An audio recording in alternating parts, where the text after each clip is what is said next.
অনিশ্চয়তার ঘেরাটোপে উত্তর পূর্ব ভারতের প্রথম টি মিউজিয়াম। 18ই কাজ শুরু হলেও এখনো সম্পূর্ণ হয়ে ওঠেনি মিউজিয়াম। দীর্ঘ 9 বছরেও শেষ হলো না টি মিউজিয়ামের নির্মাণ কাজ। মরিচা ধরেছে লোহার রডে, জঙ্গলে ছেয়ে আছে ভবনের চারপাশ। এটা উত্তর পূর্ব ভারতের প্রথম টি মিউজিয়াম। 2013 থেকে 14 অর্থবর্ষে অসম সরকারের পর্যটন বিভাগ টি মিউজিয়াম নির্মাণের জন্য 5.54 কোটি টাকার একটি প্রস্তাব তৈরি করে উত্তর পূর্ব উন্নয়ন পরিষদের হাতে তুলে দেয়। উত্তর পূর্ব উন্নয়ন পরিষদের অনুমোদনের পর শুরু হয় মিউজিয়াম নির্মাণের কাজ।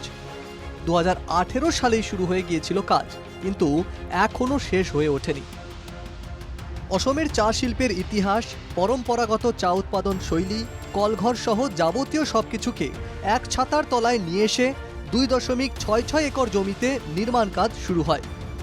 নির্মাণের কাজ শুরু হওয়ার পর সবাই আশায় ছিলেন একবার মিউজিয়ামের কাজ সম্পূর্ণ হয়ে গেলে অসমের চা শিল্পের ইতিহাস বিশ্বব্যাপী প্রচার পাবে, কিন্তু আজ পর্যন্ত সেটা হয়ে ওঠেনি। প্রথম কিস্তির 3.14 কোটি টাকা ব্যয়ে মূল ভবনের 90% কাজ শেষ হয়েছে, কিন্তু দ্বিতীয় কিস্তির টাকা রিলিজ করা হয়নি বলে আটকে আছে কাজও।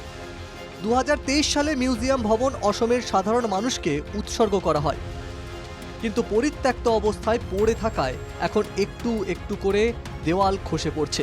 মরিচা ধরেছে লোহার রডে, জঙ্গলে ছেয়ে আছে ভবনের চারপাশ। এ নিয়ে প্রতিক্রিয়া ব্যক্ত করেছেন সাধারণ মানুষ। মুকলি নোহোৱা পূৰ্বেই জহি কহি যোৱা এই প্ৰতিষ্ঠানটোৰ এই বিশেষ মিউজিয়ামটো এখন মুখ্য দুৱাৰ, আৰু আমি ভিতৰলৈ সোমাইছোঁ আৰু এটা এটাকৈ আমি কোঠালি দেখাবলৈ চেষ্টা কৰিম কি হৈ আছে আজি। ইয়াতে এখনি সংবাদমেল সম্বোধন কৰি দুপৰীয়া আহাৰ গ্ৰহণ কৰা হৈছিল। ৰাজ্যৰ বিভিন্ন প্ৰান্তৰ পৰা গুণী জ্ঞানী ব্যক্তিসকল ইয়াত উপস্থিত হৈছিল। আজি টি মিউজিয়ামটো সম্পূৰ্ণৰূপে আমি যদি কওঁ সহজ ভাষাত ভূত বাংলালৈ পৰিণত হৈছে বুলি তাক ক'ব পৰা যায়। অসম্পূর্ণ এই চা মিউজিয়ামের ভবন এখন ঠিকাদারের গুদামঘর বা শ্রমিকদের ক্যাম্পে বদলে গেছে বলে অভিযোগ। 2023-এর মাঝামাঝি সময়ে এই চা মিউজিয়ামের আনুষ্ঠানিক উদ্বোধন করা হবে বলে জানিয়েছিলেন অসম পর্যটন উন্নয়ন নিগমের অধ্যক্ষ ঋতুপর্ণ বড়ুয়া। বাকায়দা সংবাদ সম্মেলন করে এটা জানিয়েছিলেন বড়ুয়া, কিন্তু তার এই ঘোষণাকে অসার প্রমাণ করে ঘোর অনিশ্চয়তার দিকে এগোচ্ছে স্বপ্নের এই টি মিউজিয়াম। খুব শীঘ্রই প্রকল্পের কাজ সম্পূর্ণ করার আহ্বান জানিয়েছে সচেতন মহল। Bureau report, NKTV Bangla.